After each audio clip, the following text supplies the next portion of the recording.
Good evening to viewers. We thank you so much for joining us in this edition of the Primetime Newscast on Equinox Television. The government has reacted as far as the legitimacy of the Electoral College is concerned. Communication Minister Issa Shiroma Bakari, during a press briefing he granted journalists yesterday in the capital city, Yaoundé, said that the municipal councillors in the country are eligible and legal.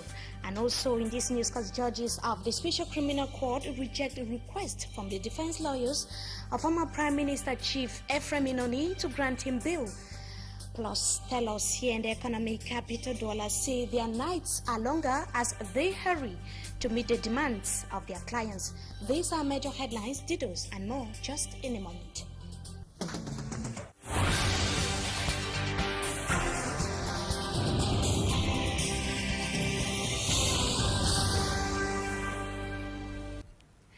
Thanks indeed, viewers, for joining us in this edition of the Primetime Newscast on Equinox Television. Here we begin in the economic capital, Douala, where tellers are saying that they are under pressure because of the intensifying demands for dresses, and the same more pressure is being mounted by middlemen whose clients prefer to buy ready-made dresses due to time constraints. And Ranibel Satowara visited some tailoring workshops here in the economic capital, Douala, and now reports that the affluence, though, is less as compared to last year. Her report. As busy as a beehive, a similar picture can be seen in most tailoring workshops in Douala, barely hours to the day in honor of women. Tailors said they stay up late into the night just to satisfy their clients. Others said some secondary businessmen have made the task heavier on them by bringing in the fabric in large quantities to be sewn in varied designs.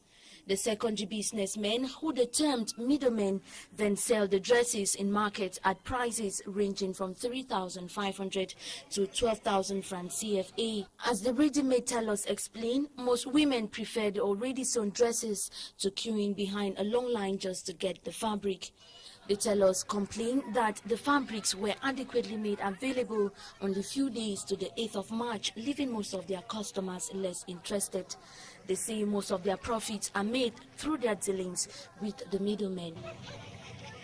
And Cameroon's Communication Minister Issa Shiroma Bakari has refuted claims that the municipal councillors in the country to take part in the upcoming senatorial elections are illegitimate. He was speaking in the capital city, Yaoundé, during a press briefing he granted journalists, where he also said that Head of State Paul Biya has followed the legal procedure by extending the mandates of the members of the municipal councillors or the electoral college in the country. A Yaoundé-based correspondent who took part in the press briefing, Roland Akon, tells us more in the following report. Le peuple camerounais ne participe donc pas directement à ce scrutin. As leaders of the opposition continue to cry foul over the calling of the election of senators, that the mandate of councillors had long expired. They are going to take councillors from an election that was discarded, that was condemned to be one of the most fraudulent elections in the country, to vote for the upper house of Cameroon. I think that this is a ridicule to the Cameroonian people. That by convening the elections of senators before the awaited elections of councillors and MPs,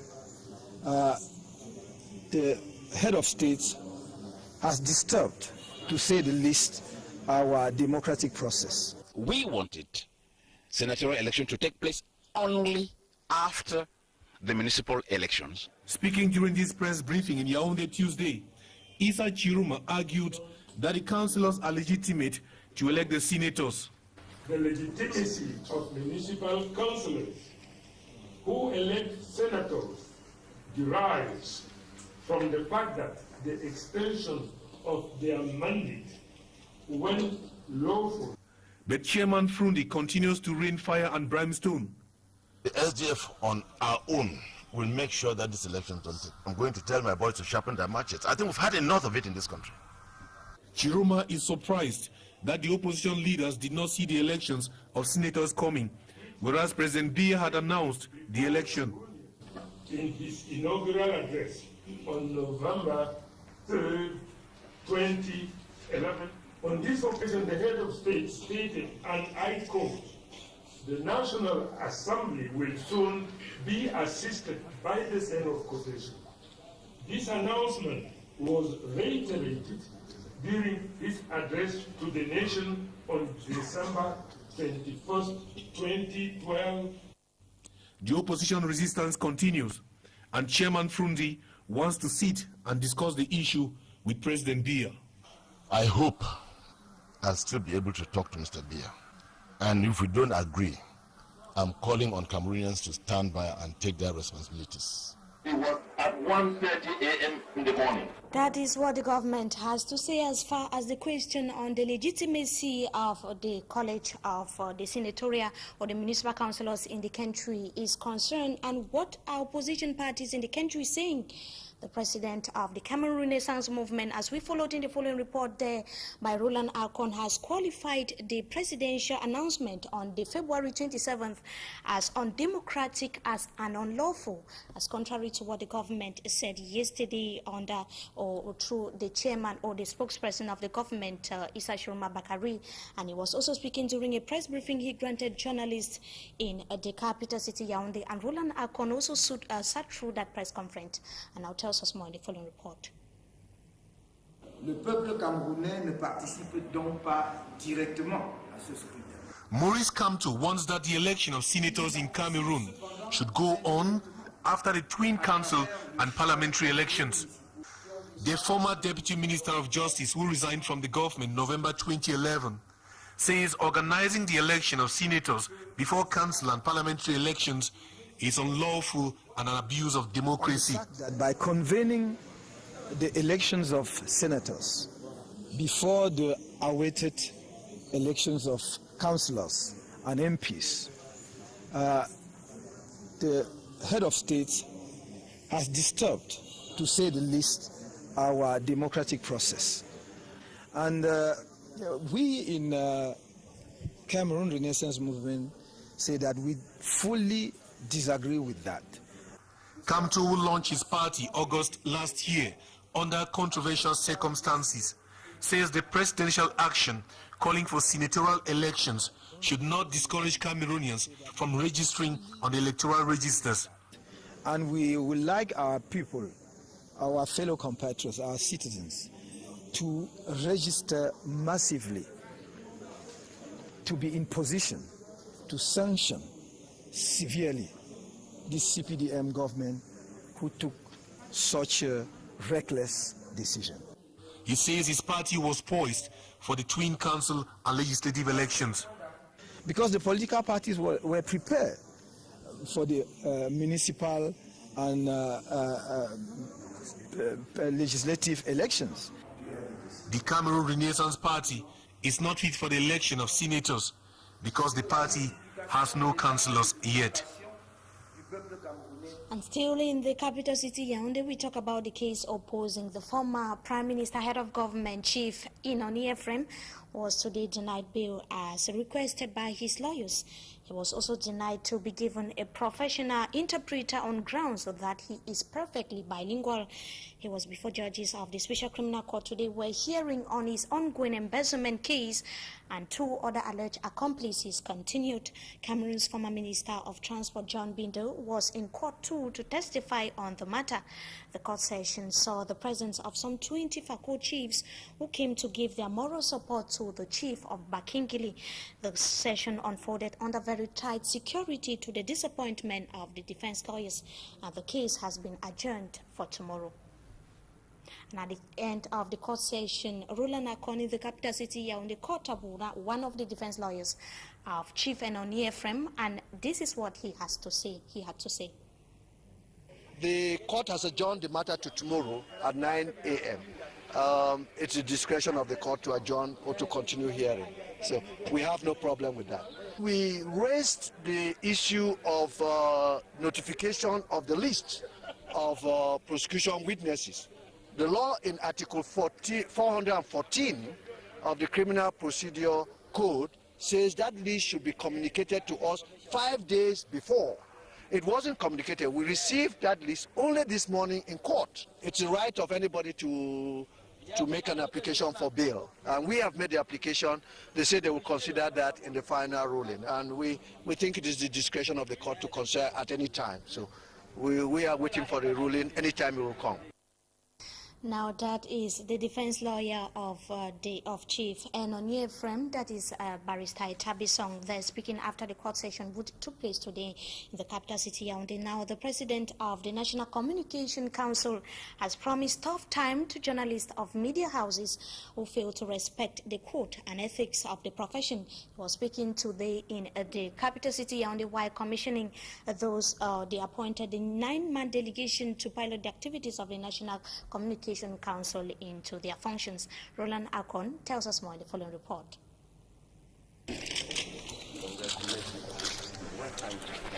Bishop Befe Ateba commissions into office the Vice President, Secretary General, and other newly appointed members of the National Communication Council. The council, which is now complete, has as mission the regulation of the media landscape through the application of rules and ethics governing the media profession.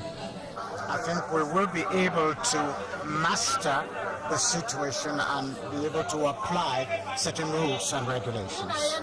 I've been in this profession for over 40 years, and I have gone through everything, and I know what is necessary. In his installation speech, the chair of the council promised tough times for media organs and journalists who do not respect the code and ethics of the profession. The members of the council went straight to work immediately after their installation in an ordinary meeting.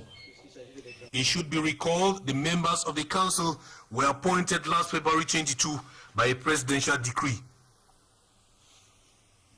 And in news out of Cameroon, Venezuela begins 7 days of mourning after the death of their president, Hugo Chavez, who died after ruling the country for 14 years. And he died of cancer and at the age of 58, as Ranibel Satowara tells us in the following report. Announcing President Hugo Chavez's death on Tuesday, the vice president called on the nation to retain one sentiment: love. The Venezuelan president passed on Tuesday after a serious cancer infection for over a year. Military units across the country fired a 21-gun salute in his honor, with the same exercise to be carried out every hour until he is buried on Friday. All schools and universities in Venezuela will remain shut for a week in honor of the 85-year-old deceased president, while a 7-day mourning program has been announced. Some Latin American presidents are already in the capital city, Caracas, to pay homage to the deceased president. Disparition d'Hugo Chavez est une perte pour tout le monde. Mr. Hugo Chavez's death is a great loss to everybody. We shall continue to struggle and follow his examples. A revolutionary has left us, but his legacies will remain an inspiration to many. Il en reste des millions qu'il a inspirés. The self-acclaimed 21st century socialist and foe of the United States took up leadership of Venezuela in 1999 after foiling a coup that saw him behind bars for 2 years. The U.S. has described his death as a challenging time, reaffirming what it described as its support for the Venezuelan people and its interest in developing a constructive relationship with Caracas. And it is on that note that we come to the end of this edition of the Primetime Newscast on Equinox Television. But before we go, the government has reacted to the question of legitimacy of the Electoral College in the country. Communication Minister Issa Shoma Bakari in the capital city Yaoundé said that the municipal councillors are illegible and also legal. And also in this newscast, we took a look at the installation ceremony of the 9-man delegation to pilot the activities of the National Communication Council, who were told to handle media-related issues with a lot of vigor and objectivity. And also we took a pause at some tailoring workshops here in the economic capital Douala, where tailors are saying that their nights are getting longer as they hurry to meet the demands of their clients. This was the package we kept for you in this edition of the Primetime Newscast on Equinox Television. We thank you so much for your keen attention. Meantime, have a wonderful stay in the company of our programs. Good evening to you all.